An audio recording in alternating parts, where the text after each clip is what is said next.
Hello, Jess. Welcome to the Crush the Rush podcast. It is such an honor to have you here. I've been such a fan of your books and your work, and it's so fun to have you on the show. The feeling is mutual. I know our mutual friend, Molly, connected us. And ever since she did, I've been obsessed with you and everything that you're doing. So I'm so excited to be here. Yeah. Well, we're going to dig right in. And I want to know, what does building a life first business mean to you right now? We were talking about this off air, but I'll air the dirty laundry. Yeah. I have a 2-year-old and a 1-year-old. And so my life, and I've been an entrepreneur, since I was in college. And I think my greatest currency was always money, which I'm not going to lie, still is. Really love it. If anyone wants to give it to me, I'll take it. But now I think my greatest currency is time. And so as someone who's a speaker and my job is getting on planes and performing for strangers, I also am just trying to find the balance of how can I be home more, and also how can I preserve my energy so that when I am home, the quality of what I'm able to give my family is high. Because I would also find I would rush to get home only to be a zombie, for them. So yeah, I would say that is my definition right now, is prioritizing time. Yeah. Give us something that you're doing to help you do that right now.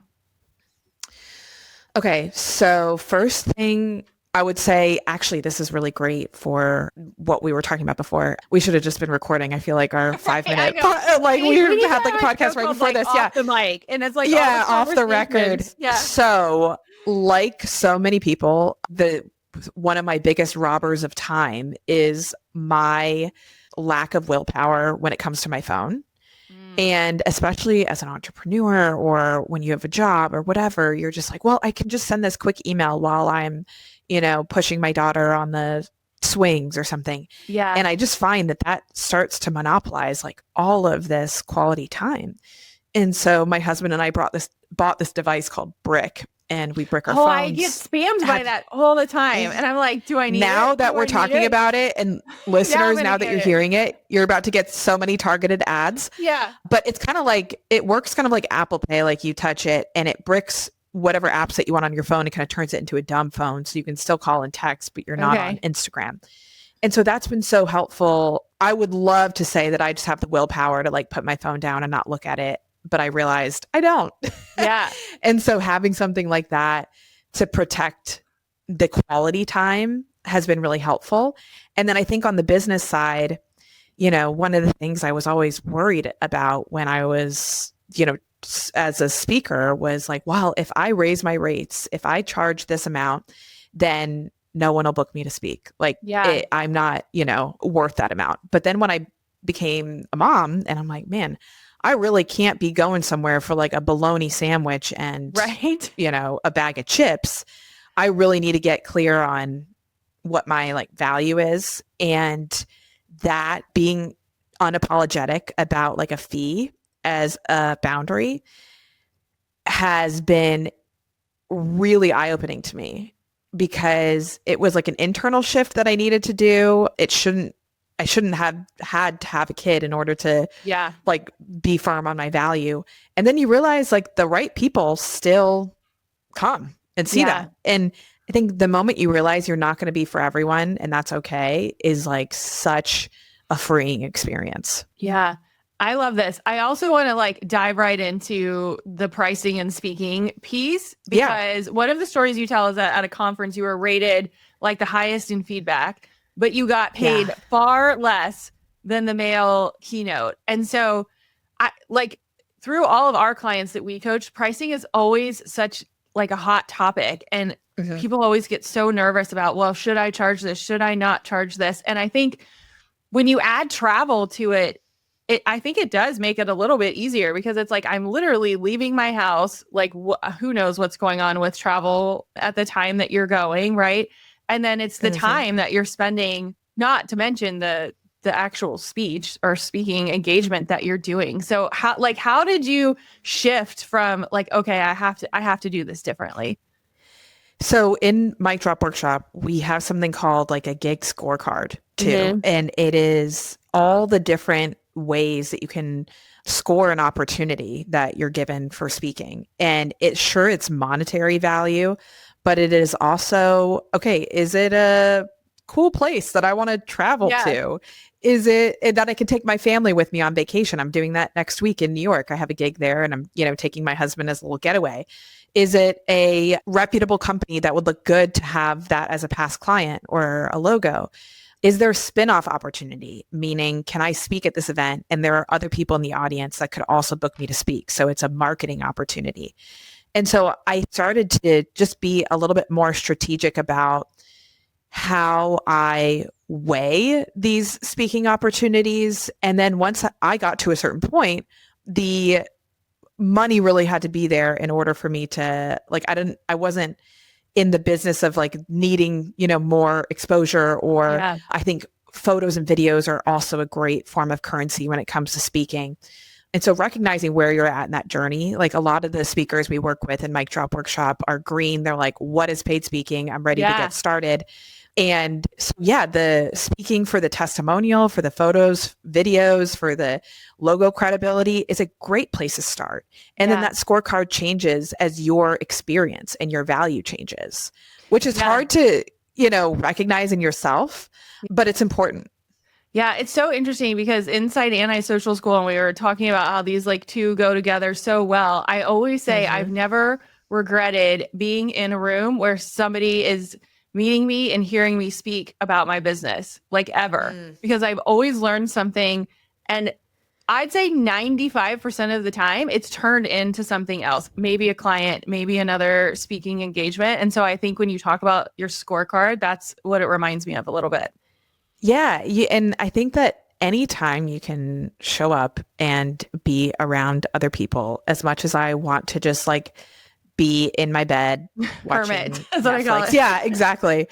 It's like these collision points that you just Yeah. don't know what's going to come from it. I mean, so many huge things in my life, like, I like speaking at like Chick-fil-A was this like huge moment for me. And that came from like, I met someone whose husband works for this person and that, and it's just like the ripple effect of showing up. Yeah. Which I think like the more I'm like a big fan of tech and AI, but I think the bigger that becomes, the more important like these IRL experiences become too. Yeah. I love this. So a lot of times I'll hear clients or women say, well, I don't have anything to say, or I don't know what I would do if I was on stage. How do you help listeners recognize that they do have a story? I think everyone has a story. I'm so interested in people's stories. Everyone, you're so right, Holly, like that everyone has a story. I think where we take ourselves out of the game is that we think that we need this like super dramatic story or this like, I have climbed all 7 summits and now, I wrote this thing. And the key to speaking is being able to influence people through your lived experiences. And that does not have to mean being big. And being relatable doesn't make you unreliable. In fact, it makes you a speaker that is like really wired to connect. And so if you're thinking, well, my story isn't big enough, I would challenge that. And then if you're thinking, well, I don't know what my story would be, then I like to ask people like, think about your biggest life experiences. If you could even just write them down right now, like what were maybe some of the turning points in your life, whether it was getting let go from your job, maybe it was becoming a mom, maybe it was having kids. What is the chorus that you would say in all of it? Like the through line, if you could make a thread between like all your big 3 life experiences, is there a mantra? If I gave you $5,000 to buy a billboard on your local highway and you could only fit, 6 words on it, what would you put on there? Yeah. And that's where I think like, oh, there is a theme. There is a through line to my lived experiences. And sometimes it's hard for us to see because it's in our like duh zone. It's like, well, of course. But to so many other people, that's really novel. But to you, that idea or that story feels monotonous or mundane. But to someone else, it's the first time they're hearing it. Yeah, I think too, sometimes you forget, and I know I forget this too, like how far you've come. So like Yes. you definitely have a story, but maybe it's like way back and like you're at a point where you forget like what it was like to get started on XYZ, or you maybe, I don't know, have gone to a lot of therapy and like moved the things that you don't want to talk about to like the back of the Yes. bus, right? Sometimes, Holly, it's like we think in order to speak, we need to share our highs, like, and the times we won and the times we were like really successful. Hmm. And I think it's actually more effective to share when things didn't work out. I went through when I was first trying to be a speaker, I was like just spewing my any like name drop, any resume I could find and really trying to make myself look good. And it just wasn't landing. And then I remember one time I told the story about how I wired a like $10,000 loan that my dad had actually given me for my first business to a manufacturer that was fraudulent. And it was Oh like man. this terrible, terrible moment in my life. And when I started sharing that story, I realized people started leaning in. They put their phones down. They wanted to talk to me after. They talked about their moment of like when they thought everything was over. Mhm. But I think being able to share what you've overcome is more powerful than being able to share what was easy or what has always been true or what has always been, you know, good. Yeah. And sometimes like our greatest lessons come from our worst moments. Yeah. Yeah. I want to talk a little bit about the ROI on speaking because you and I Mhm. are like super fans of this method. But I think if you're listening, you might be like, oh, well, this isn't me, which hopefully we're helping you work through. But give me some wins maybe that you've seen as more women have gotten on stage, which I know is one of your big Mhm. missions. Yeah. So wins as to some of my students. Yeah. Yeah. Yeah. Well, we've had women that have been either like not even know that this is a thing. People, there are so many opportunities out there that are looking to pay women speakers because less than 30% of these paid keynote spots are women. And so meeting planners and events are clearly getting the notes from Yeah. audience members that there needs to be more women on stage. I literally just got off a phone call with an event that's like, what women do you know? But we've had speakers go from like, I charged $500 to go do a like fireside chat to now charging like $20,000 per gig. Hmm. And I think one of the other things that's been really cool is speaking is a launching pad for like all of these other parts of your thought leadership and your brand. My like book deals with, HarperCollins, Hmm. my podcast, my like courses or brand deals that I got with Canva, all of that stemmed from being a speaker. Because just Hmm. like we were talking about at the beginning, these collision points that you have with people rarely happen online. They happen a lot when you're in person. Hmm. And so when you speak, we've had women like get a TV pilot, get one of our speakers was just on like the Kelly Clarkson show. And so it's like this launching pad for all these other opportunities. So yes, I want you to get paid and I want speaking to become a part of your business, but I also want it to grow the other things in your Yeah. business, whether that's like coaching and consulting that you're doing, or you have a product that you're selling. Hmm. I want that to be able to amplify the things that you're already doing. Yeah, so good. If you're listening, you're like, okay, I'm convinced. Hopefully we convinced you now. What's like one like tactical move that you could make or like one first step to really sort of lean into like this, I call it client attraction, but like using Mm-hmm. speaking as a client attraction tool. So I would say the first thing that I would do is we call it in my drop, it's a transformation promise. And so imagine that you just spoke and you get off stage. You don't even have to think about like, what did I say? But just imagine that you just spoke. You got a great response. Everyone's standing ovation, laughing, crying, heading to their cars, calling their spouses, talking to the other people. What do you want them thinking or feeling or doing after you speak? And so the true value of speaking isn't the time on stage, it's the aftermath after you speak. It's Mm, how people's lives are different. So that's why like speaking is never about how much time you're up there. It's not an hourly rate. It's the aftermath. And so we frame it like after people hear me speak, they will blank because my talk will show them blank. And so you can do that right now. Pause the show. After people hear me speak, they will blank because my talk will blank. And then once you can get clear on that, that's when everything else begins. So you can start building your keynote from that transformation promise. We have a whole framework around that.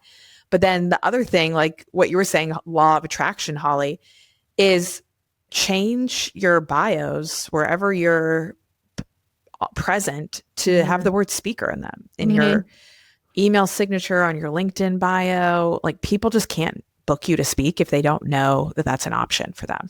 Yeah.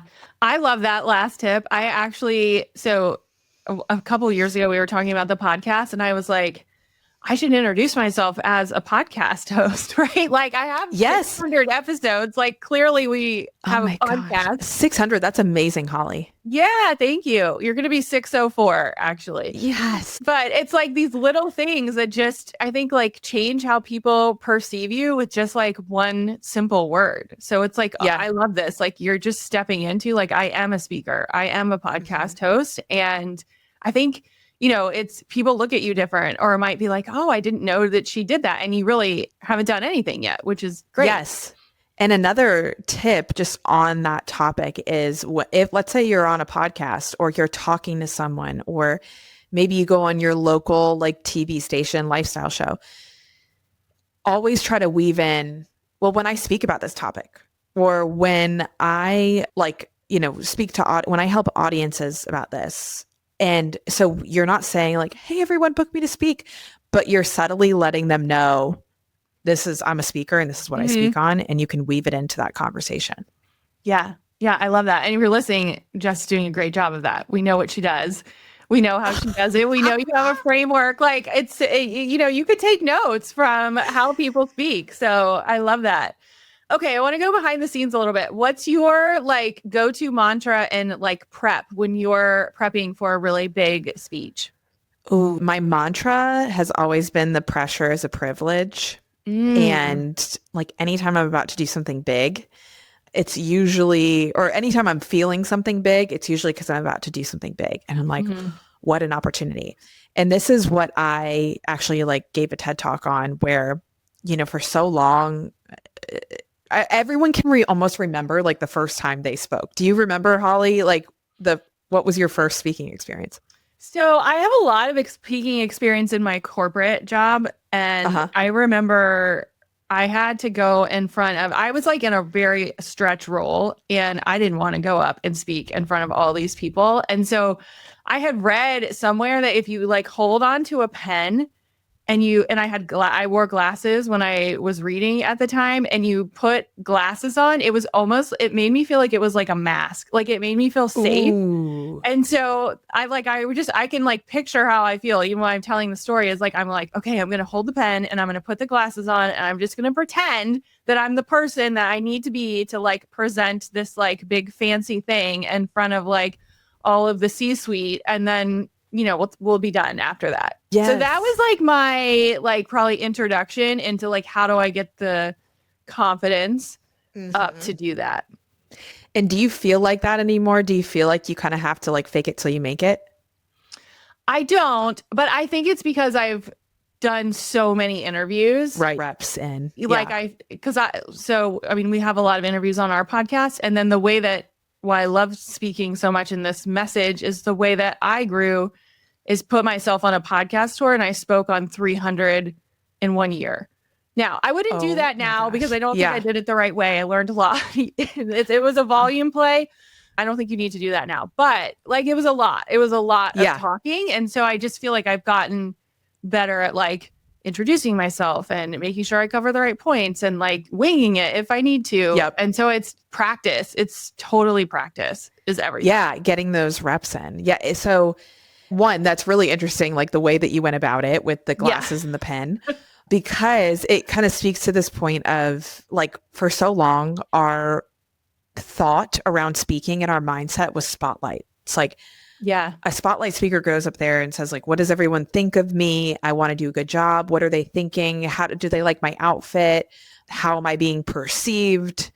But if a spotlight speaker says like, what does everyone think of me? Then a lighthouse speaker asks, what does everyone need of me? Mm-hmm. And so I think this is like one of the biggest shifts that you can make as a public speaker, whether you're speaking professionally on stage or you're giving like leading a meeting at your company, is shifting from like how you look to how you're helping other people. Like a lighthouse isn't concerned with being in the spotlight.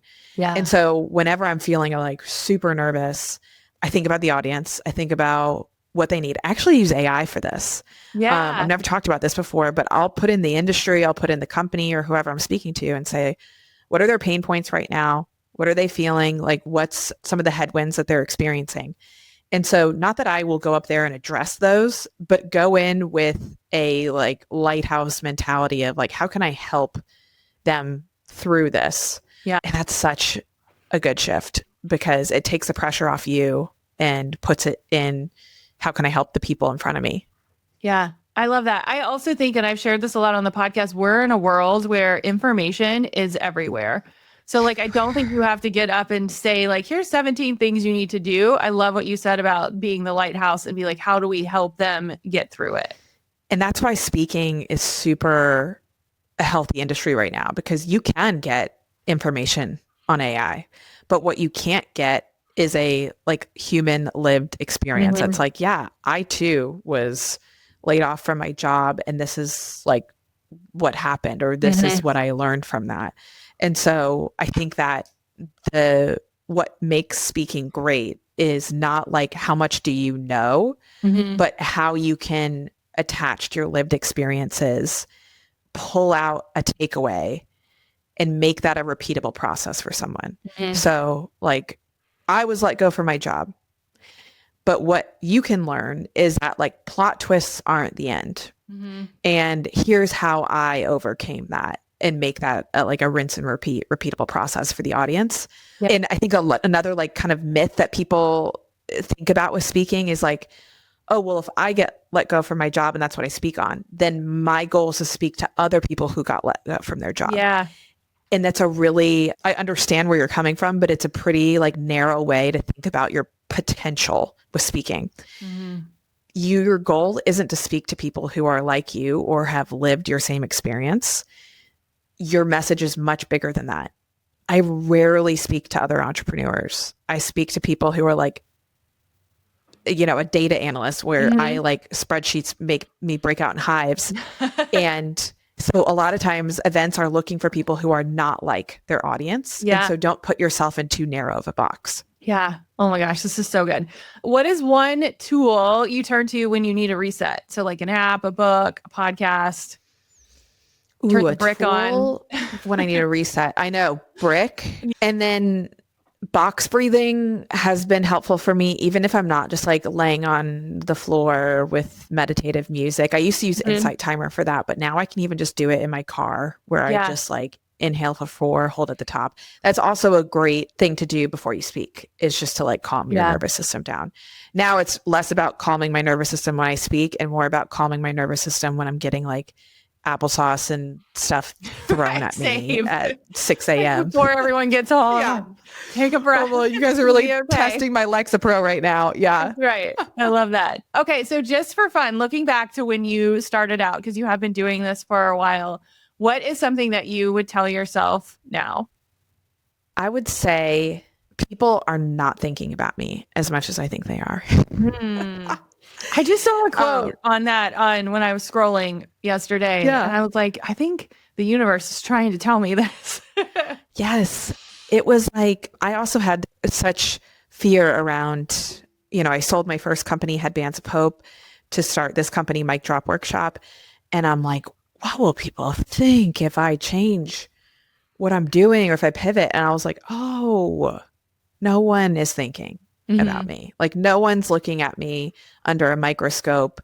And I think that is so liberating and so freeing that you just have permission to evolve, permission to pivot, permission to make mistakes. I was just terrified of what would happen if I tried something and it didn't work. I started a company like during the pandemic that, didn't work. Like I've done so many things now that I realize I'm like, oh yeah, this is a part of the process. And no one is like, oh, that's one negative score for Jess. Like everyone's doing their own thing. And I love that. No, that's such good advice. I know you have some really cool resources and some really cool things coming up. And I feel like we could sit here for hours and I could just ask you more and more questions. So give our listeners a peek at what you have coming up and where they can connect with you and learn more. Yes. So we actually have a boot camp coming up next week on Thursday. And I will actually get you the link, Holly. No, well, actually, you can just go to micdropworkshop.com. It'll be on the homepage. We'll put it in the show notes too. Yeah. It'll be micdropworkshop.com. And our boot camp is a great way to see if this is for you, or if you know it's for you, get a start. And so it is 5 days. It's live. You'll be in a community of other women and you'll figure out what you want to be known for, what you want to speak on, who you should speak to, what revenue potential there is, and just get those like first steps at the door. And it's $49. So it is, it's hopefully a no-brainer for you. So Mic Drop Workshop to join our boot camp starting January 15th. And then for me, I love sending out a text every Monday at 11 a.m. Eastern, which is like a thought or a quote that I'm thinking about that week. So you can text me the word hype to 704-228-9495 and you'll hear from me every Monday. And I'm on all the other things that I'm not hard to find. Yeah, I love that. We'll put the number and the workshop in the show notes. And thank you so much, Jess. I mean, I feel like it's the beginning of the year when this is going to air. And I feel like, this fits our antisocial strategy so well of just being able to control your schedule, control what you want to talk about, and make a really big impact. So thank you for sharing. Yes. Thanks, Holly.